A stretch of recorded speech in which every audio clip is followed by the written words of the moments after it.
Hey guys, how's it going? This is Cybertrony Mobian, and today I actually wanted to go ahead and do a different thing right quick. I'm going to be voicing over this video, so what I'm basically doing here is what I want to call synergy strength. And so today we're focusing on G1 Megatron. Now, his synergies are pretty standard.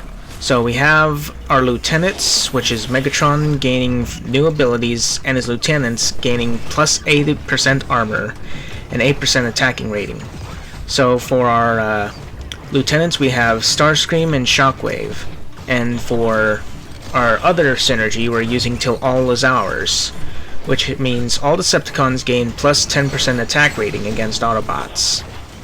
Now, there is another one which is kind of from Megatron himself, which is Leadership.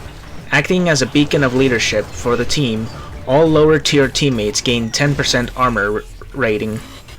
So, in other words, Megatron with his regime has a better team up, and so he can basically give Starscream and Shockwave buffs, as well as other people who are on his team as well. Now, for his abilities, there is stuff such as Fusion Cannon and Armor Break, but that's kind of irrelevant since we're talking about the synergy bonuses.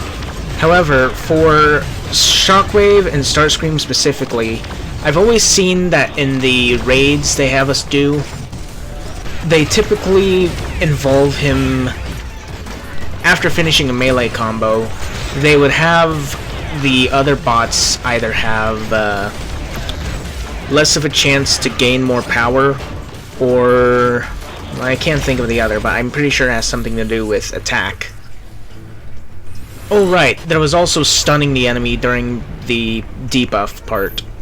And so once he uses his first special, that also breaks their armor, and so they essentially end up being stunned for a few seconds, which allows me to do a few good combos. While this fighting is going on in the background, you'll see here how I'm starting to fight the Sharkticon, and there goes the diminishment in power. So now that the debuff's fused, that can allow me to start taking his buffs, and now he's gotten armor debuff, and as you saw there, he was stunned.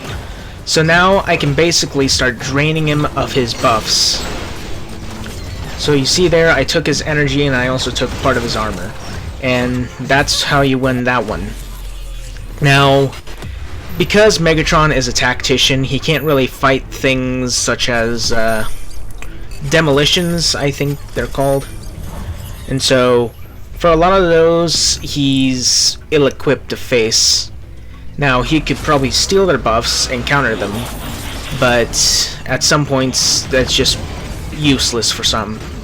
One that I found the most prominent to be, even though he's not really a demolition, Wheeljack has what is called a Force Shield. Force Shield itself tends to keep you from doing damage. When you're using Megatron to fight Wheeljack though, if you're in a raid and you're doing that, no matter how much you try to hit Wheeljack, and no matter how many times you end up stealing his Force Shield, it's always going to go back up. So it's kind of pointless to fight Wheeljack as Megatron. So that's why you'll need to use someone like Shockwave. And that makes it good to have Shockwave on your team if you want to use the Lieutenant upgrade. But that's how it would be. Now, when it comes to bots such as Grimlock, that's a good matchup for Megatron.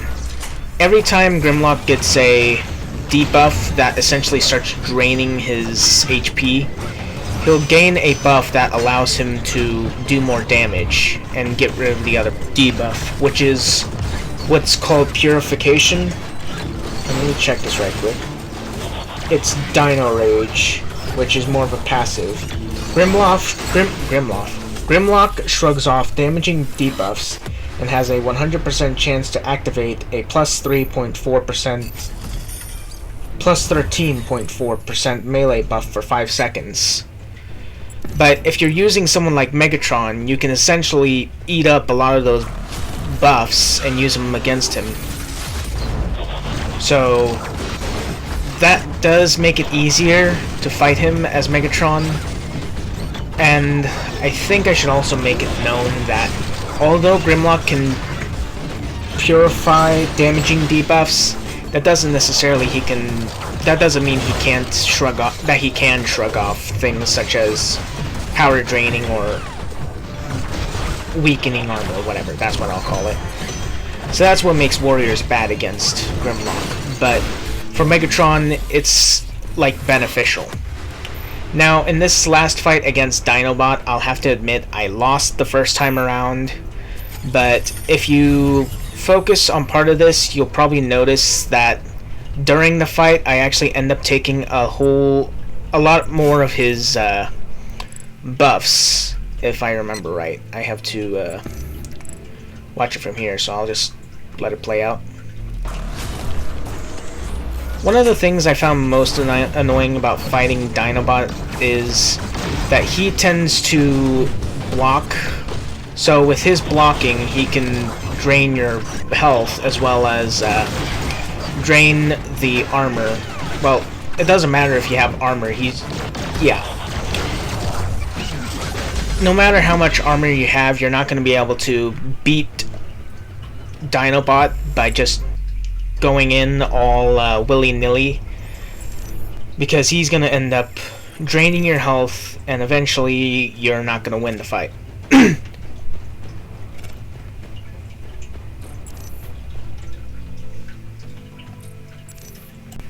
Now, what Dinobot's ability is called is Survival of the Fittest, which means if a blocking opponent's armor is broken, Dinobot's basic sword attacks gain 20% block penetration.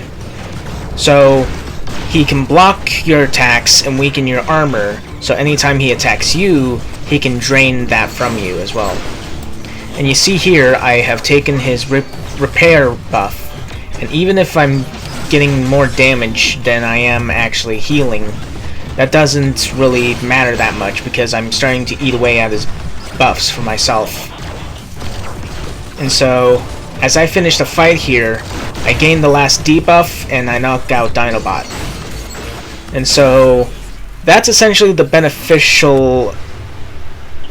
that's what's essentially beneficial to using the synergies for Megatron. So, on his own, Megatron can be pretty devastating himself. But when you have a team like Starscream or Shockwave on your team, as well as, say, Soundwave for when you're fighting him, or when you're fighting any other bots, it makes it a lot harder for those bots that you fight to actually get a good end on you. So with that being said, I hope you guys enjoy this, and I shall see you next time. Goodbye.